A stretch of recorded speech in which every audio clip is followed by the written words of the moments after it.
नमस्कार, SBT news में आपका स्वागत है। पेश है 20 सितंबर बुधवार शाम 7:15 बजे राजस्थान की बड़ी खबरें। जयपुर मौसम केंद्र के ताजा अपडेट के अनुसार आगामी 3 घंटों के भीतर भरतपुर, धौलपुर, टोंक, जयपुर, सीकर, सवाई माधोपुर, दौसा और बूंदी में हल्की से मध्यम बारिश हो सकती है। और इससे पहले मारवाड़ में मंगलवार को भी मानसून का मेघ मल्हार बना रहा। जोधपुर, पाली, बाड़मेर, जालोर, सिरोही के कई स्थानों पर हल्की से लेकर तेज बारिश हुई और जोधपुर में दोपहर बाद 20 मिनट तक तेज बारिश से सड़कों पर पानी आ गया। मंडोर से लेकर पावटा तक जमकर बारिश हुई और जिले के बावड़ी में 15, ओसिया में 13, तिवरी में 8, फलोदी, आऊ सहित आसपास के इलाकों में हल्की बारिश हुई। बाड़मेर और जालोर में मानसून का सर्वाधिक असर रहा है और बाड़मेर के धोरीमन्ना में 73, सेडवा में 20, नोख में 18, चौहटन में 10, बायतू में 10, नोखड़ा में 17, जालोर के चितलावना में 13, सांचौर में 15 मिलीमीटर बारिश हुई और पाली व सिरोही में मध्यम बारिश हुई। राजस्थान में आगामी विधानसभा चुनाव को लेकर राजनीतिक दलों के सक्रिय होने से चुनावी सरगर्मियां तेज होने लगी है। अगले 4-5 दिन में राजधानी जयपुर में प्रधानमंत्री नरेंद्र मोदी, कांग्रेस के राष्ट्रीय अध्यक्ष मल्लिकार्जुन खड़गे एवं पूर्व अध्यक्ष राहुल गांधी की जनसभाएं होने वाली हैं। और वहीं जननायक जनता पार्टी की सीकर में रैली होगी, जबकि आम आदमी पार्टी व अन्य दल भी अभियान एवं यात्रा के माध्यम से जनता का ध्यान अपनी ओर खींचने का प्रयास करेंगे। राजस्थान विधानसभा चुनाव अपने शबाब पर आ रहा है और सभी पार्टियों ने तैयारियां कर ली है। और इसी बीच चुनाव में लड़ने वाले उम्मीदवारों के लिए एक बड़ी खुशखबरी है। राजस्थान चुनाव आयोग ने उम्मीदवारों के खर्च की सीमा में इजाफा किया है। चुनाव खर्च की सीमा करीब 28% तक बढ़ा दी गई है और उम्मीदवारों के चुनाव खर्च को 28 लाख रुपए से बढ़ाकर अब 40 लाख रुपए कर दिया गया है। मुख्य निर्वाचन अधिकारी प्रवीण गुप्ता ने बताया कि 2018 में राजस्थान में विधानसभा चुनाव के लिए प्रत्येक उम्मीदवार की चुनावी खर्च की सीमा 28 लाख रुपए थी। वर्ष 2020 में इसे बढ़ाकर 30,18,000 रुपए कर दिया गया था। 2022 में भारत निर्वाचन आयोग द्वारा यह सीमा बढ़ाकर 40 लाख रुपए कर दी गई है। राजस्थान विधानसभा चुनाव के लिए कांग्रेस अक्टूबर के पहले सप्ताह में टिकट जारी कर सकती है। 30 सितंबर से पहले टिकट घोषित नहीं होंगी और इसके संकेत पार्टी के वरिष्ठ नेता और सीनियर ऑब्जर्वर मधुसूदन मिस्त्री ने दिए हैं। उन्होंने बताया कि जयपुर में 2 दिन टिकट के लिए मीटिंग होगी और इसके बाद आगे की कार्यवाही की जाएगी। वे मंगलवार को बीकानेर में कांग्रेस के वरिष्ठ नेताओं और दावेदारों से मिलने पहुंचे थे। उन्होंने यहां कांग्रेस की जमीनी स्थिति का जायजा लिया और कार्यकर्ताओं से देर शाम मीटिंग की। ब्रांडेड दवा के नाम पर दोगुनी या कई गुना कीमत चुकाने से बचने के लिए मरीज अब जेनेरिक दवा स्टोर का रुख करने लगे हैं। लेकिन इन दुकानों पर भी आप सजग नहीं रहे तो आपको ब्रांडेड के तौर पर ही कई गुना कीमत चुकानी पड़ सकती है। सस्ती दवाइयों के लिए अब राजधानी के करीब करीब हर इलाके में जेनेरिक मेडिकल स्टोर उपलब्ध हैं, लेकिन यहाँ भी दवा को ब्रांडेड और जेनेरिक दोनों ही कीमतों पर बेचा जा रहा है। यानी मरीज ने खुद जेनेरिक मांगी तो ही उसे जेनेरिक कीमत पर दवा दी जाती है, वरना इन स्टोर पर कई बार ब्रांडेड जितने भी दाम वसूल किए जा रहे हैं। दरअसल अभी भी देश में आवश्यक दवा सूची में शामिल 870 दवाइयों में से करीब 35% दवाइयां मूल्य नियंत्रण के दायरे में नहीं हैं।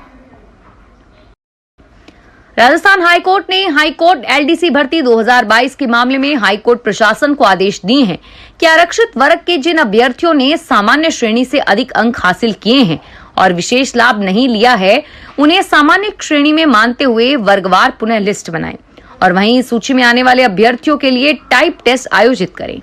ऐसा करने के बाद यदि आरक्षित वर्ग के अभ्यर्थी सामान्य वर्ग या अपने वर्ग की मेरिट लिस्ट में आते हैं तो उन्हें नियुक्ति दी जाए। इस दौरान यदि पूर्व में नियुक्ति पाने वाले सामान्य वर्ग के अभ्यर्थी कट ऑफ लिस्ट में शामिल नहीं होते हैं और खाली पद उपलब्ध नहीं हो तो ऐसे अभ्यर्थियों की सेवाएं समाप्त कर दी जाए। फार्मासिस्ट भर्ती में चयन का आधार बदलने पर हाईकोर्ट ने जवाब तलब किया है। अधिवक्ता सुनील कुमार सिंगोदिया ने जोधपुर हाईकोर्ट में याचिका प्रस्तुत कर बताया कि कार्मिक विभाग ने 23 मई 2022 को चिकित्सा एवं स्वास्थ्य अधीनस्थ सेवा नियम 1965 में संशोधन कर प्रावधान किया कि फार्मासिस्ट भर्ती लिखित परीक्षा के आधार पर होगी। हालांकि एक भर्ती शैक्षणिक व डिप्लोमा में प्राप्त अंकों एवं अनुभव के आधार पर दिए जाने वाले बोनस अंकों के आधार पर की जाएगी और बाद में इस भर्ती को निरस्त कर गत 5 मई को जारी विज्ञापन में प्रावधान किया गया है कि डिप्लोमा में मिले अंकों को 70% और अनुभव के आधार पर मिलने वाले बोनस अंकों को जोड़कर मेरिट सूची जारी की जाएगी। भाजपा की ओर से निकाली जा रही परिवर्तन संकल्प यात्रा झुंझुनू में है। यात्रा के झुंझुनू पहुंचने पर महिला मोर्चा की कार्यकर्ताओं ने यात्रा का राजस्थानी तौर तरीकों से स्वागत किया। नगर परिषद के पास भाजपा युवा मोर्चा के कार्यकर्ताओं ने परिवर्तन संकल्प यात्रा के रथ पर जेसीबी से पुष्प वर्षा कर यात्रा का स्वागत किया। नेता प्रतिपक्ष राजेंद्र राठौड़ ने आम सभा को संबोधित करते हुए कहा कि शेखावटी के अंदर परिवर्तन का तूफान खड़ा है। इस बार शेखावटी भारतीय जनता पार्टी के उम्मीदवारों को जिताएगी। उन्होंने कहा कि सर्वाधिक बिजली कटौती से शेखावटी के किसान परेशान हैं। प्रतापगढ़ में जिला कलेक्टर डॉक्टर इंद्रजीत यादव की अध्यक्षता में बुधवार को सुबह मिनी सचिवालय परिसर में बैठक का आयोजन किया गया। बैठक में बजट घोषणाओं, संपर्क पोर्टल पर लंबित प्रकरणों, फ्लैगशिप योजनाओं की प्रगति, महंगाई राहत कैंप सहित अन्य विषयों पर चर्चा की गई। जिला कलेक्टर यादव ने बिजली विभाग, नगर परिषद, पशुपालन विभाग, आईसीडीएस व अन्य विभागों के संपर्क पोर्टल पर लंबित प्रकरणों की प्रगति की जानकारी ली और अधिकारियों को लंबित प्रकरणों को समयबद्ध तरीके से निस्तारित करने के निर्देश दिए। रिजर्व बैंक ऑफ इंडिया ने एचडीएफसी के एमडी व सीईओ के रूप में शशिधर जगदीशन को फिर से नियुक्ति करने की मंजूरी दे दी है। शशिधर का कार्यकाल 26 अक्टूबर 2023 को समाप्त हो रहा है, जिसे अगले 3 साल यानी 26 अक्टूबर 2026 तक बढ़ा दिया गया है। आरबीआई ने 18 सितंबर को शशिधर जगदीशन के रीअपॉइंटमेंट को मंजूरी दी है। 26 अक्टूबर 2020 को शशिधर जगदीशन ने आदित्य पुरी की जगह कंपनी के एमडी सीईओ का पद संभाला था।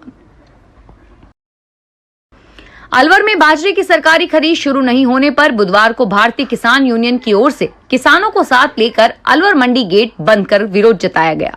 सरकार के खिलाफ नारेबाजी की और भारतीय किसान यूनियन के सचिव फकरू मास्टर ने कहा कि किसानों की मांग है कि बाजरे की सरकारी रेट 2500 रुपए प्रति क्विंटल है। करीब 15 दिन पहले भी कलेक्टर को ज्ञापन दिया था।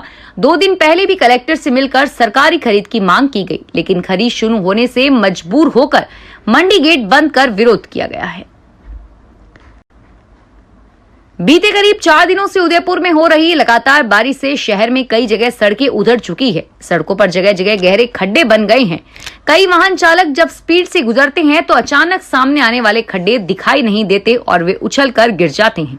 ये हालात तब हैं जब उदयपुर शहर को ट्रैवल एंड लीजर की तरफ से दुनिया का दूसरा सबसे फेवरेट शहर चुना जा चुका है और ऐसे में लोग सवाल उठा रहे हैं कि दुनिया के फेवरेट शहर में सड़कों की ऐसी दुर्दशा क्यों हो रही है। हेरिटेज कालका शिमला रेलवे ट्रैक पर आज 17 दिन बाद रेल की आवाजाही शुरू रही है और मगर पहाड़ों की रानी शिमला तक रेल सेवा बहाल होने में अभी वक्त लगेगा। कालका से सोलन तक इस ट्रैक को दुरुस्त करने के बाद शुरू किया गया है। राजस्थान के ऊपर बना परिसंचरण तंत्र दक्षिण पश्चिमी राजस्थान के ऊपर स्थित है और वहीं अब एक और नया परिसंचरण तंत्र बंगाल की खाड़ी में बना हुआ है, जिसके चलते जोधपुर और बीकानेर संभाग के कुछ भागों में बादल छाए रहने तो कहीं हल्के से मध्यम बारिश होने की संभावना है। माउंट आबू शहर में आज सवेरे 8 बजे तक 35 mm बारिश हुई और वहीं 4 दिनों में अब तक करीब 15 इंच बारिश दर्ज हुई। माउंट आबू में अब तक 1666 mm के मुकाबले 2260 mm बारिश हुई है, जो 36% अधिक है। शहर के अधिकतम तापमान में लगातार 4 दिनों से गिरावट दर्ज हो रही है, जिससे शहर में ठंडक बढ़ी है। शहर का तापमान 13 से 25 डिग्री दर्ज किया गया है, जो प्रदेश में सबसे ठंडा है। फिलहाल इस बुलेटिन में इतना ही और फिर हाजिर होंगे तमाम बड़ी खबरों के साथ।